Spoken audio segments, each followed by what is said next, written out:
No debería uno contar nunca nada, ni dar datos, ni aportar historias, ni hacer que la gente recuerde a seres que quizás nunca han existido o de los que preferiría no saber nada.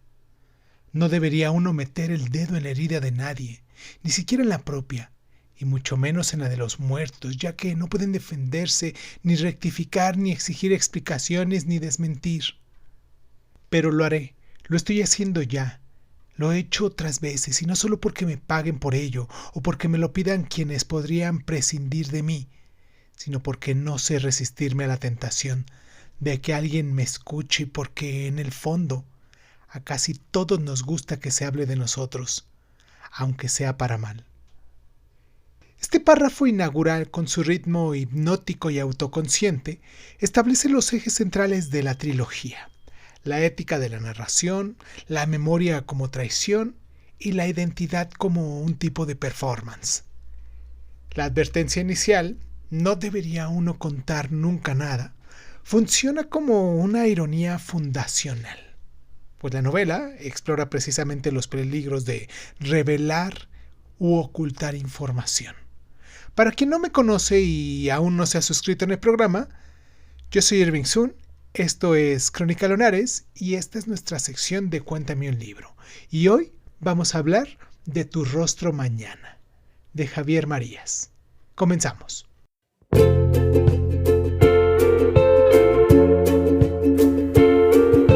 Hola, bienvenidos a Crónica Lonares de Sun. Yo soy Irving Sun. Escúchanos en tu plataforma favorita. Y si quieres tener acceso preferente, dale al botón de membresías en YouTube y ahí encontrarás audios exclusivos para miembros de este canal. Y sin más ni más, ¿qué tal si comenzamos?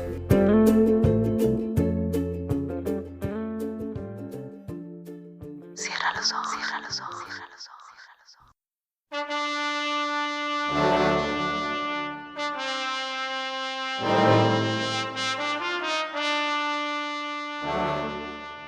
La historia sigue a Jamie o Jacobo Deza, un español que, tras divorciarse y abandonar Madrid, acepta un trabajo en Oxford como intérprete de personas para un servicio de inteligencia británico clandestino, similar al MI6. Su misión: analizar discursos y comportamientos para predecir amenazas futuras, y de ahí viene el título, inspirado en el verso de Shakespeare que dice: Tu rostro mañana, hoy lágrimas. Esta es una novela que fusiona espionaje intelectual con los servicios secretos universitarios por un lado, memoria ficticia con Jacques Deza como alter ego y meditación filosófica sobre el lenguaje. Está dividida en 3 volúmenes. La primera parte es Fiebre y Lanza, hecha en el año 2002, donde Deza se integra en un mundo de espionaje mientras evoca su pasado familiar, especialmente la figura de su padre, represaliado en la Guerra Civil Española. Baile y Sueño, hecha en el 2004, investiga a un profesor español sospechoso de nazismo mientras reflexiona sobre la traición y la lealtad. Y por último, Veneno y Sombra y Adiós, está en el 2007. Un viaje a Madrid que lo enfrenta a violencias pasadas y presentes, cerrando los círculos personajes e históricos. También cuenta con un monólogo interior, en párrafos largos con digresiones proustianas.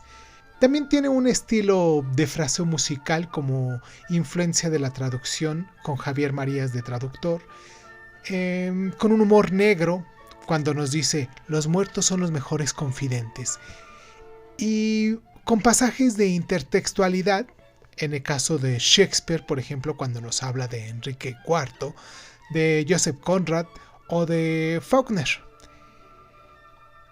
Los temas claves son la traducción como un tipo de espionaje, el tiempo líquido y la violencia lingüística.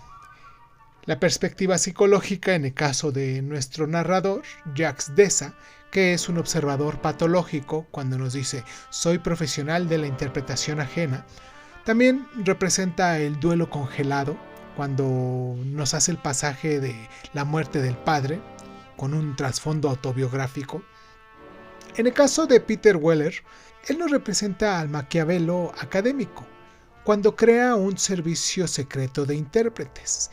En el caso de Tupra, otro de los personajes, nos representa la violencia refinada cuando nos dice: puede destrozarse con una cita de Yeats.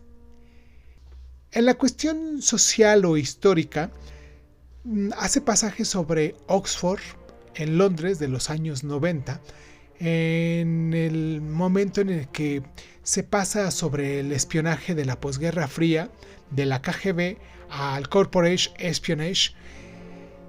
También en la universidad como un tipo de pantalla donde nos dicen: donde mejor se esconde un crimen es en un seminario. Nos pasa por la Guerra Civil Española con fantasmas familiares del padre Deza, como el Real de Javier Marías.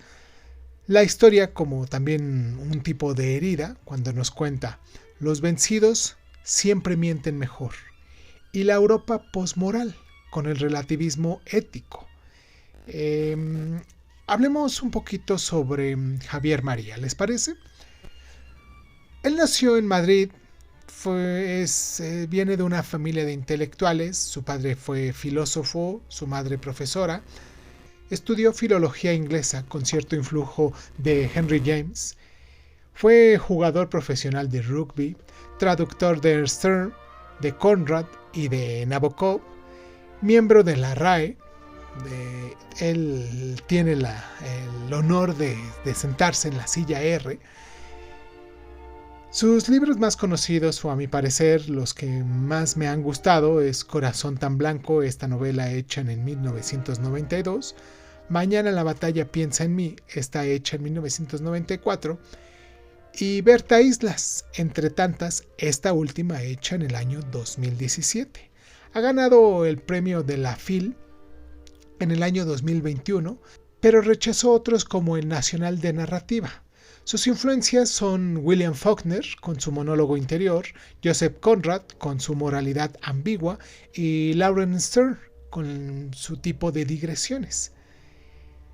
Como ya dijimos, el título de esta novela viene de la obra de Enrique V de Shakespeare cuando dice: tu rostro mañana, que cuando rompa el alba veré el miedo. Hay un personaje real llamado Peter Weller que está basado en el hispanista Sir Peter Russell. Deza, nuestro personaje, comparte rasgos con Javier Marías en la cuestión de sus padres y de la traducción. Y hay una frase que tiene 1082 palabras en el libro 2, en el capítulo 7, por si quieren ir a echarle un ojo. Y por último hay otro detalle importante. Javier Marías trabajó para el Servicio de Inteligencia como consultor lingüístico.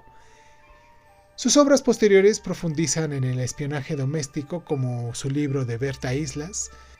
En otros autores ha influenciado, como Antonio Muñoz Molina con su libro Como la sombra, Enrique Vilamatas con su libro Doctor Pasavento, y en la cultura, sus libros de Javier Marías son estudiados en los cursos de inteligencia en la Universidad de Georgetown. También tiene influencias en series como The Night Manager, que habla de espías en la cuestión de la biblioteca.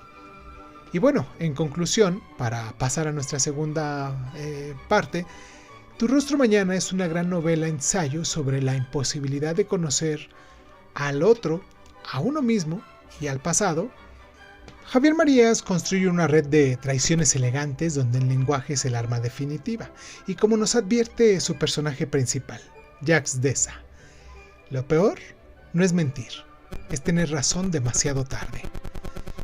Si no te preocupan los spoilers, te recomiendo o te invito a que nos sigas escuchando después de la pausa, porque vamos a hacer un análisis un poquito más sustancioso, más integral sobre esta obra.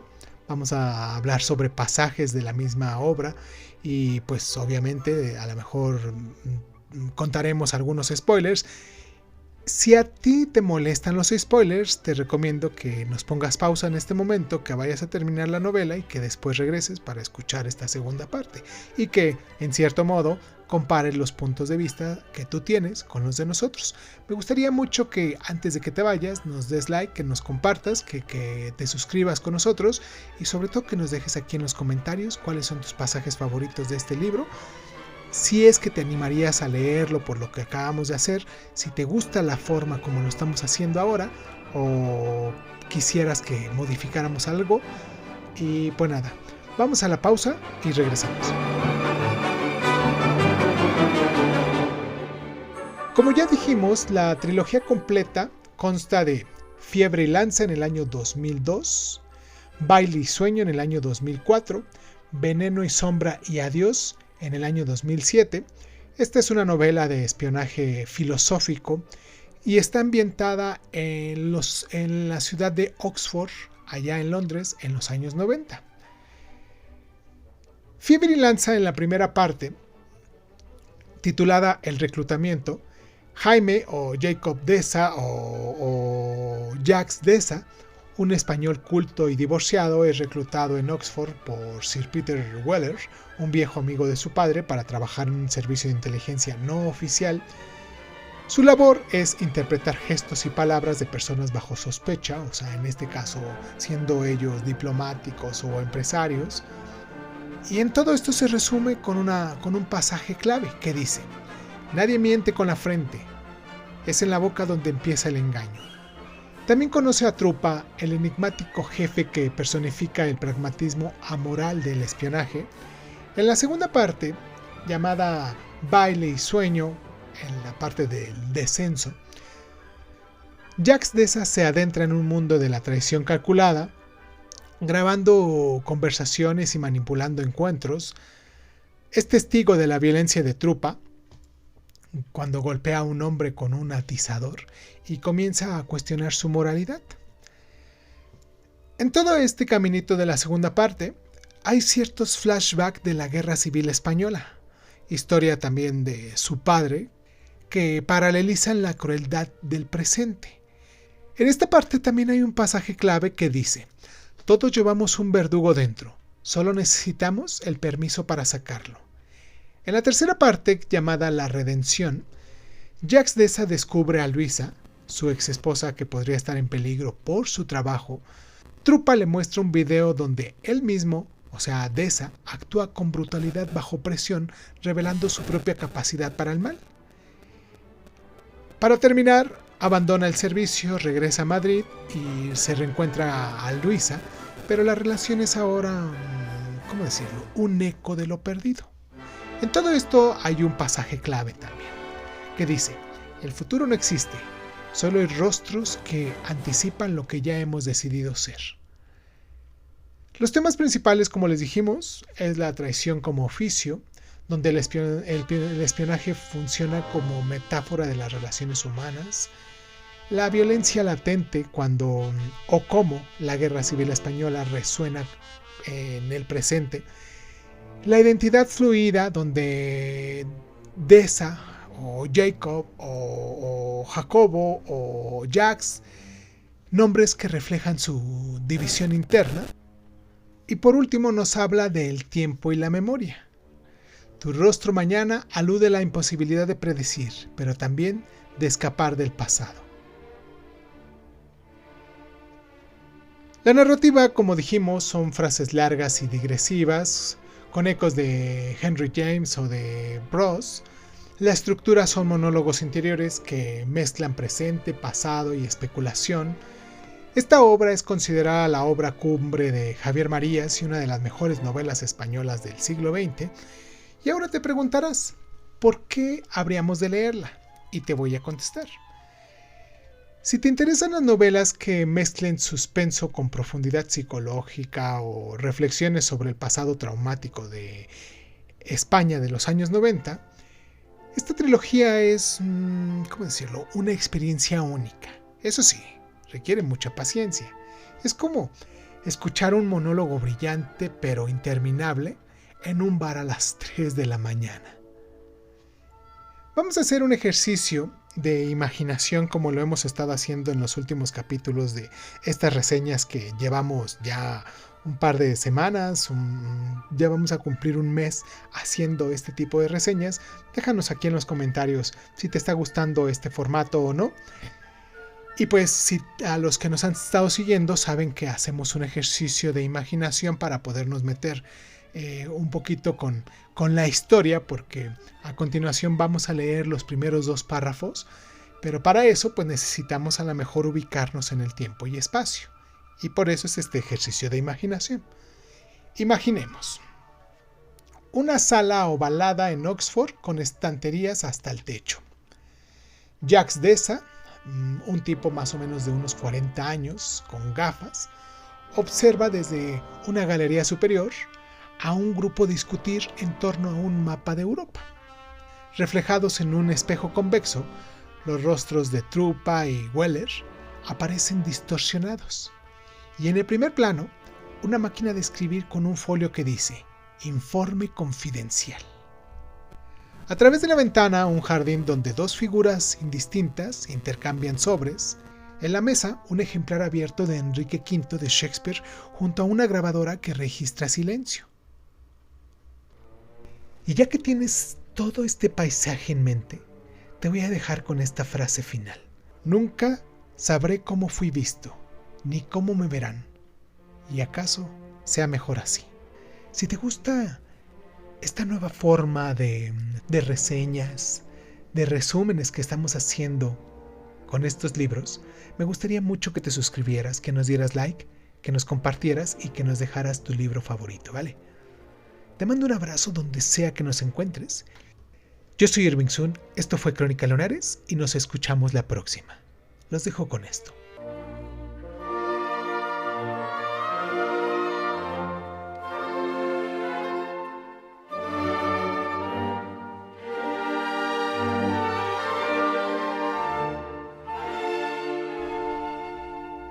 Tu rostro mañana. Javier Marías. 1. Fiebre. No debería uno contar nunca nada, ni dar datos, ni aportar historias, ni hacer que la gente recuerde a seres que jamás han existido, ni pisado la tierra, o cruzado el mundo, o que sí pasaron pero estaban ya medio a salvo en el tuerto o inseguro olvido. Contar es casi siempre un regalo, incluso cuando lleva e inyecta veneno el cuento. También es un vínculo y otorga confianza, y rara es la confianza que antes o después no se traiciona. Raro el vínculo que no se enreda o anuda, y así acaba apretando, y hay que tirar de la navaja o filo para cortarlo. ¿Cuántas de las mías pertenecen intactas? De las muchas confianzas brindadas por quien tanto ha creído en su instinto, y no siempre le hizo caso, y ha sido ingenuo demasiado tiempo. Ya menos, pero la disminución de eso es muy lenta. Siguen intactas. Las deposité en 2 amigos que aún las conservan, frente a las 2 puestas en otros 10 que las perdieron o desbarataron.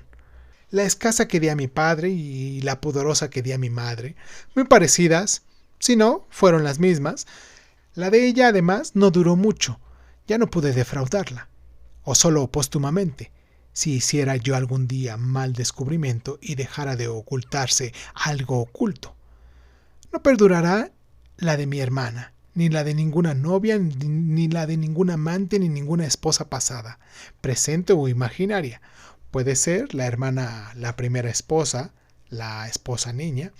Parece obligado que en estas relaciones se acabe utilizando lo que se sabe o se ha visto en contra del amado o cónyuge, o de quien resultó ser solo momentáneo calor y carne, de quien hizo revelaciones y admitió un testigo para sus flaquezas y pesadumbres y se prestó a las confidencias o simplemente rememoró sobre la almohada abstraído en voz alta sin reparar en los riesgos. Ni en el ojo arbitrario que siempre nos mira, ni en el oído selectivo y sesgado que nos escucha. Muchas veces no es nada grave, una utilización solo doméstica, defensiva y acorralada, para cargarse la razón en un apuro dialéctico cuando se discute largo, un uso argumentativo. La vulneración de la confianza también es eso. No solo ser discreto y ocasionar daño o perdición con ello. No solo recurrir a esa arma ilícita cuando los vientos cambian y se le pone la proa al que contó y dejó ver. Ese que se arrepiente ahora y niega y confunde y enturbe ahora y quisiera borrar y callar, sino sacar ventaja del conocimiento obtenido por debilidad o descuido o generosidad del otro. sin respetar ni tener en cuenta la vía por la que se llegó a saberse lo que se esgrime o tergiversa ahora, o basta con haberlo enunciado para que ya lo desfigure al recogerlo al aire. Si fueron las confesiones de una noche enamorada, o un desesperado día, de un atardecer de culpa, o un despertar desolado, o de la embriagada locuacidad de un insomnio, una noche o un día en el que quien hablaba como si ya no hubiera futuro más allá de esa noche o día, y fuera su lengua suelta a morir con ellos, ignorando que siempre hay más por venir, siempre queda un poco más, un minuto, una lanza, un segundo, la fiebre, y otro segundo, el sueño, la lanza, la fiebre, mi dolor y la palabra, el sueño, y también el interminable tiempo que ni siquiera vacila ni aminora el paso, y la palabra, el sueño, y también el interminable tiempo que ni siquiera vacila ni aminora el paso tras nuestro acabamiento, y sigue añadiendo y hablando, murmurando e indagando y contando, aunque ya no nos oigamos y hayamos callado. Callar, callar, es la gran aspiración que nadie cumple ni aun después de muerto, y yo, el que menos, que he contado a menudo y además por escrito en informes, y aún más miro y escucho, aunque casi nunca pregunte ya nada a cambio. No, yo no debería contar ni oír nada, porque nunca estará en mi mano que no se repita y no sea fe en mi contra para perderme, o peor aún, que no se repita y se afee en contra de quienes yo quiero para condenarlos.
Suscríbete a Crónica Lunares de Zoom en Spotify y otras plataformas de audio y de podcast.